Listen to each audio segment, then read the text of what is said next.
On a tous connu ça, non? Ce sentiment d'être plus un détective qu'un développeur. Passer des heures à essayer de comprendre un code obscur, à chasser des bugs qui semblent sortir de nulle part ou à blinder des forteresses numériques. Franchement, ce n'est pas juste du travail, c'est un vrai casse-tête. Et pendant ce temps, on ne fait pas ce qu'on aime vraiment, créer. C'est un peu comme courir un marathon avec des poids aux chevilles. Chaque pas est un effort, et même si on avance, on sent bien qu'on pourrait aller beaucoup plus vite. C'est ça, la taxe cachée.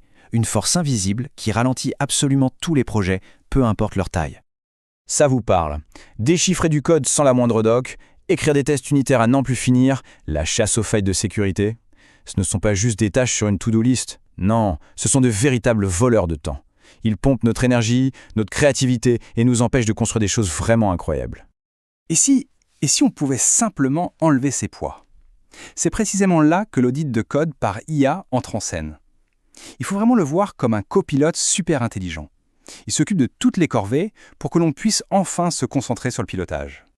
L'audit de code, ce n'est pas juste un outil de plus dans la boîte, non, c'est un véritable arsenal. Il a été pensé pour une seule chose, nous rendre notre temps. Il s'attaque à toutes ces tâches répétitives et complexes pour qu'on puisse se focaliser sur ce qui compte vraiment.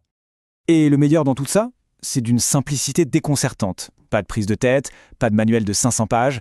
On balance son code, on choisit ce qu'on veut analyser, la doc, la sécurité, les perfs, et bam, on a des résultats clairs, exploitables en quelques secondes. Bon, alors, on commence par où? Par le tout premier mur qu'on se prend tous, un nouveau projet. Une base de code aussi limpide que de la soupe de pois. Comment on est censé s'y retrouver là-dedans sans y passer des jours, voire des semaines? On est tous passés par là. On hérite d'un projet et la documentation elle n'existe pas. On se retrouve à déchiffrer du code comme des hiéroglyphes. C'est une perte de temps, mais monumentale.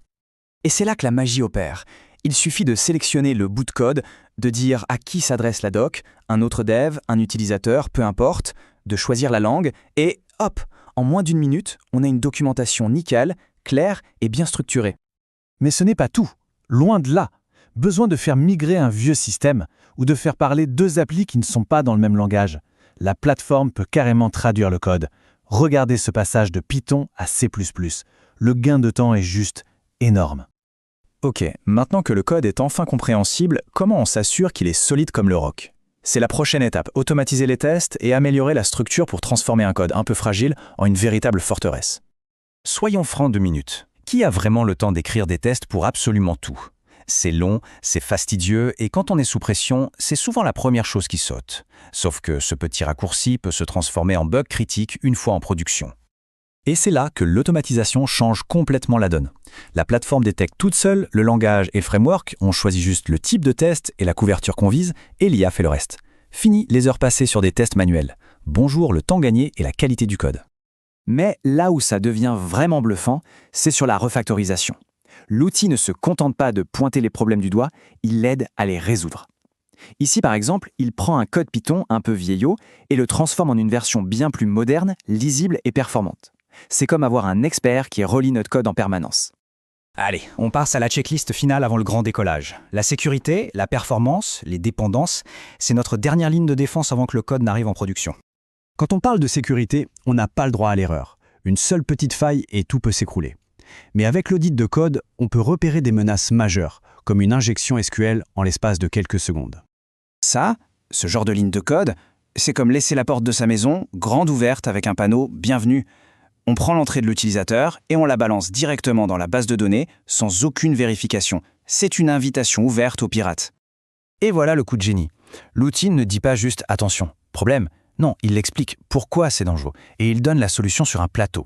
Il montre exactement comment réécrire le code pour qu'il soit sécurisé. C'est simple, c'est direct, c'est efficace. On fait confiance aux bibliothèques qu'on intègre dans nos projets, pas vrai? Mais est-ce qu'on devrait? Ce petit graphique, il fait un peu peur. Sur 10 dépendances, 9 peuvent être vulnérables. C'est une véritable bombe à retardement dans notre code. Heureusement, le rapport donne tout ce qu'il faut pour réagir. Il nous dit exactement quelle version est sûre, à quel point la faille est critique et même des infos sur les licences. Fini de jouer aux devinettes, on sait exactement quoi faire. Bon, le code est sécurisé, il est propre, il fonctionne, super. Mais, est-ce qu'il est rapide ou est-ce qu'il se traîne comme un escargot un lundi matin? La performance, c'est vraiment la dernière pièce du puzzle. L'analyse de performance, elle va bien plus loin que de simples chiffres. Elle va dénicher les fuites de mémoire, les boucles qui tournent pour rien, les goulots d'étranglement qui ralentissent toute l'appli, et surtout, elle ne dit pas juste « ça ne va pas ». Elle donne des pistes concrètes pour rendre le code plus rapide et plus efficace. Alors, au final, qu'est-ce que ça change tout ça pour l'avenir du développement?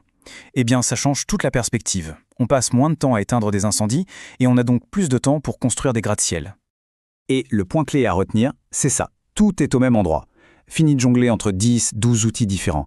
Là, on a tout sous la main pour garantir la qualité, la sécurité et la performance du code. Le tout en un seul clic. Et ça nous amène à une question assez vertigineuse. Si on libère les développeurs de toutes ces tâches ingrates, qu'est-ce qu'ils vont bien pouvoir inventer?